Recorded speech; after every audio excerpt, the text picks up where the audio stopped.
सुबह पढ़ो या रात को, लेकिन इस बात को याद रखो कि सफल बनाना है एक दिन अपने आप को। देर रात तक सिर्फ चैटिंग करने वाले ही नहीं जागते, कुछ सिर्फ ऐसे भी होते हैं जो अपना करियर बनाने के लिए जागते हैं। अरे दिन में पढ़ते समय नींद कैसे आ सकती है तुमको? तुम्हें तो रात में भी पढ़ना है जब सब सो रहे होंगे, क्योंकि अगर तुम सो गए और सोते हुए टॉपर बनने का सपना देख रहे हो, ठीक उसी समय कोई और टॉपर बनने के लिए पढ़ाई कर रहा होगा। हारने वाला विद्यार्थी जीतने वाले विद्यार्थी पर ध्यान देता है, जबकि जीतने वाला विद्यार्थी सिर्फ अपने जीतने पर ध्यान देता है। याद रखना, जिंदगी में आपको वो कभी नहीं मिलता जो आप चाहते हो, बल्कि वो मिलता है जो आप दिल से चाहते हो, जी जान से चाहते हो। और जिस चीज को आप जी जान से चाहते हो, उसको पाने के लिए आप किसी भी हद को पार कर सकते हो। जिद्दी इंसान कभी हार मानकर नहीं बैठता, चाहे उसको कितनी भी बार हार का सामना करना पड़े। इसीलिए तो कहते हैं अपने सपनों को हकीकत में बदलने के लिए जिद्दी बनना बहुत जरूरी है। जो सुबह की पढ़ाई को शाम पर टाल देते हैं, शाम की पढ़ाई को रात पर टाल देते हैं और रात को घोड़े बेचकर सो जाते हैं और फिर सोचते हैं कि उनका पूरा दिन बर्बाद कैसे हो गया, ये उनकी बहुत बड़ी गलतफहमी है। उनका पूरा दिन नहीं बल्कि आने वाली पूरी जिंदगी बर्बाद हो रही है। चलिए एक बार थोड़ा सा सोशल मीडिया देख लेते हैं, एक बार किसी से बात कर लेते हैं, थोड़ा सा गेम खेल लेते हैं, चलिए बाहर घूम कर आते हैं। और जब रात होती है उस वक्त लगता है कि थोड़ा सा पढ़ लेना चाहिए, और जब पढ़ने बैठते हैं तो नींद आने लगती है। दिन भर अपने बेतुके कामों को करने से पहले पढ़ाई क्यों नहीं की? तुमने उसको अपने पूरे दिन भर में सबसे आखिरी का काम बनाकर रखा है। ये टाइम पास करने वाली चीजें तुम्हारा भविष्य नहीं बना सकती। दोस्तों, आपके पास लोगों की सैलरी कितनी है, ये उन पर डिसाइड करेगी कि भविष्य में आपकी सैलरी कितनी होगी। किसी महान इंसान ने कहा है कि तुम मुझे अपने दोस्तों के बारे में बताओ और मैं इसी से तुम्हें तुम्हारा भविष्य बता दूंगा। आप जीवन में कितना आगे बढ़ोगे ये इसी पर निर्धारित होता है कि आप किन के साथ उठते बैठते हो। इसलिए बुरे लोगों का साथ छोड़ो और अच्छे लोगों के साथ रहो, जो तुम्हें पढ़ाई करने के लिए मोटिवेट करे। रुकावटें आएंगी, संदेह करने वाले भी होंगे, गलतियां भी होंगी, लेकिन कड़ी मेहनत के सामने ऐसी कोई सीमा नहीं जिसे आप छू ना सको। याद रखना, कुछ नहीं मिलता दुनिया में मेहनत के बगैर।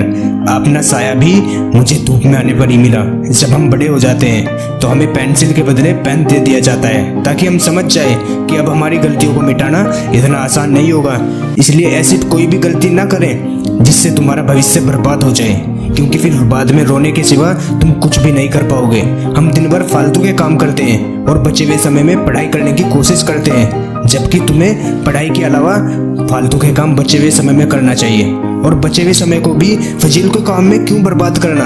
तुम्हारे पास इतना समय है ही नहीं कि तुम उसको बर्बाद कर सको। लेकिन अगर तुमको लगता है कि तुम्हारे पास समय है और तुमसे कट नहीं रहा, तो कोई भी अच्छी किताब पढ़ लो, किसी भी किताब की ऑडियो समरी सुन लो। दूसरों में और खुद में अंतर रखोगे तभी तो दूसरों से आगे निकल पाओगे। एक बात बताता हूँ, हारने वाले में और जीतने वाले में बहुत बड़ा अंतर होता है। हारने वाला इंसान कोशिश करना तब छोड़ देता है जब वो थक जाता है, लेकिन जीतने वाला इंसान तब कोशिश करना छोड़ता है जब वो जीत जाता है। हम जो भी दिल से चाहते हैं वो हमें कभी भी आसानी से नहीं मिलता, लेकिन हम भी तो वही सब चाहते हैं जिसको पाना आसान नहीं होता। लेकिन ये बात भूल जाते हैं कि उस चीज को पाना अगर आसान नहीं है तो वो हर किसी को नहीं मिलेगी।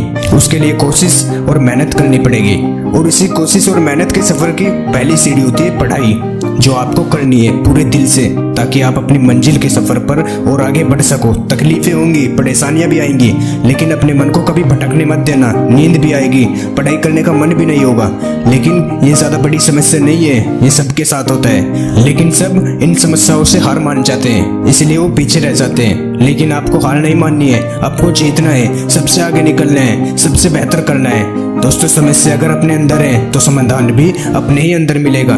इस वीडियो के माध्यम से मैं केवल आपको सलाह ही दे सकता हूँ। इस वीडियो के अंत में सिर्फ इतना कहना चाहूंगा, बहुत से लोग मिलेंगे, बहुत से दोस्त जिंदगी में आते जाते रहेंगे, लेकिन एक बार जो ये समय गुजर गया है ना, ये कभी नहीं आएगा। अपने शौक जरूर पूरे करो, लेकिन इस कीमत पर नहीं, वरना बाद में बहुत पछताना पड़ेगा। हर किसी से नहीं होता, तो आप करके दिखाओ। और मैं तो लास्ट में सिर्फ इतना कहना चाहूंगा कि इतनी मेहनत कीजिए कि देश में सिर्फ अपना ही नहीं बल्कि दुनिया में अपने देश का नाम भी रोशन कीजिए। अगर मेरी इस वॉइस ने आपको थोड़ा भी मोटिवेट किया हो तो फैला दीजिए इस वीडियो को अपने दोस्तों के पास। और अगर आप चैनल पर नए हैं तो चैनल को सब्सक्राइब जरूर कर लें और इस वीडियो को लाइक जरूर कर लें। तो चलिए मिलते अपनी दूसरी वीडियो के साथ, तब तक के लिए जय हिंद।